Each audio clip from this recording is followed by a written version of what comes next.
Hello and welcome to today's Daily Rift. We are working our way through Zan the Mad's Deception. Look at it. Nothing interesting has happened since yesterday. I did, however, put in some marquis gems in my empty gem slots because I just figure it helps a lot, and you can probably see that I'm doing a lot more damage with having those in there. It's probably not the purest way to do what we're doing with this character, but I'm not going to fuss too much about that. It's a pretty good way of getting through, I think. So, not a lot else has happened other than I have actually gained a few Paragon levels, and I really should spend those Paragon points, so which I've completely forgot to do as well. But I'll do that after this run. I was on my other Demon Hunter last night, just clearing out some greater rifts and picking up a couple more Ramaladni's gifts, which I was really happy to have. After having not seen any almost since they first became available in the game, I picked up like 3 in the past 2 weeks, so I'm pretty happy about that because I was starting to believe they didn't exist. But they do. Now I just need things to use them on, which I don't have at the moment. In case you don't know, what they do is they add a socket to a weapon without re-rolling the rest of the weapon's stats. So basically, it gives an extra socket on a weapon without having to go through Kadala.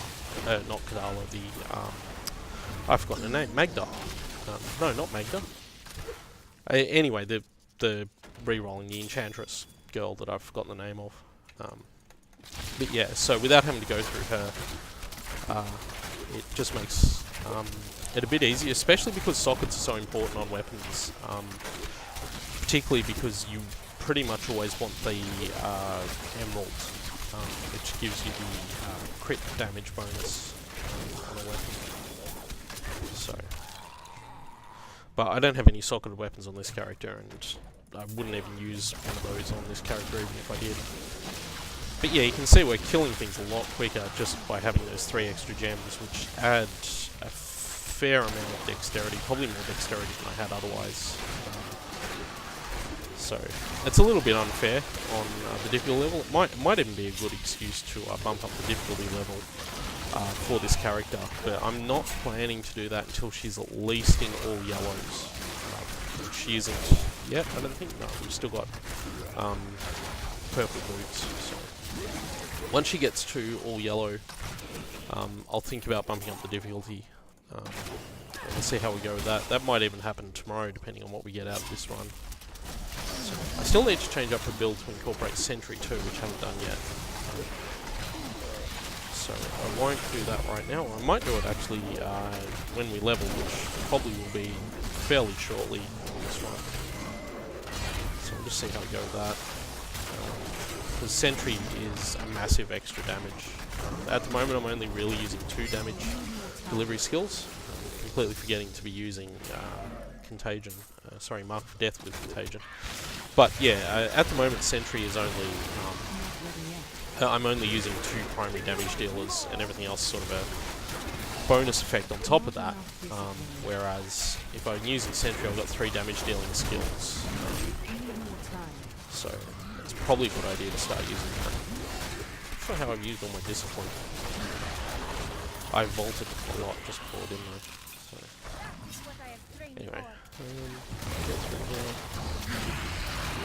So yeah, next time I level, I will do that. So yeah, anyway, we'll go around here.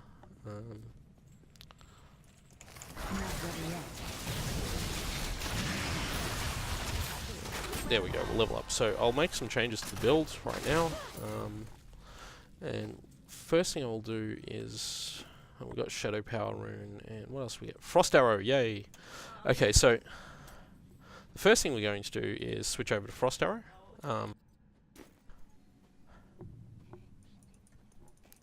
And then I will switch over to Sentry, which I'm going to put on button 3. Hang on, what am I doing here?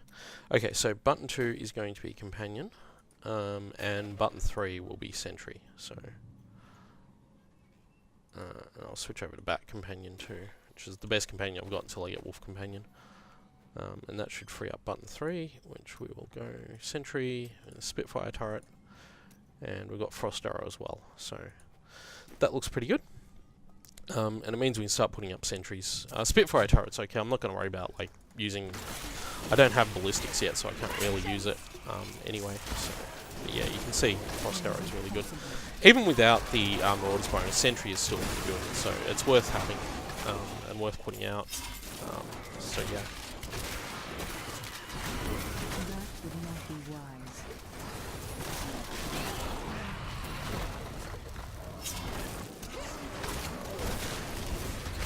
Okay, so I just have to remember to use Mark of Death more, which I'm not doing, but that's all good. So yeah, the rest of this should be a lot faster. The great thing is that sentries shoot things that you can't otherwise target. Well, not that you can't otherwise target, but that you're not currently targeting. So,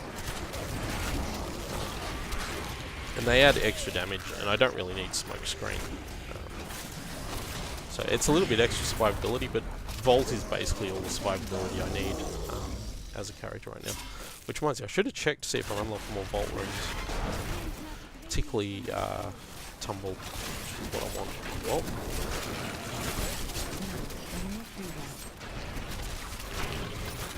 yeah, this is going to be a nice, relatively fast rift. I am going to check Vault, actually, just to see. I've got Rattling Roll. Yeah, I'll stick with Action Shot for the moment. I don't need Rattling Roll just yet. Wow, those sentries do a lot of damage. Just saw that one, like, nearly one-shot that guy. Up through here. I'm gonna head down there because I can see some champions down there, so... Looks like they're coming up to greet us. So I'll grab those champions. Here they are. Oh good, wallers. Sentries don't shoot through walls from memory, but the rockets from Spitfire turret do, I think. That's my memory of how that works. I'm sure we're about to find out. Go up here. Through here. So, not a lot else to really talk about with this one.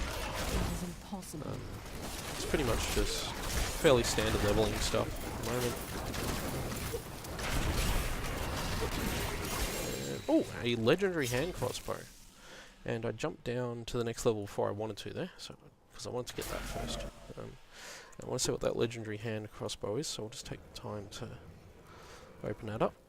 Should be an upgrade. Is a massive upgrade. That's an Izukob, strangely enough.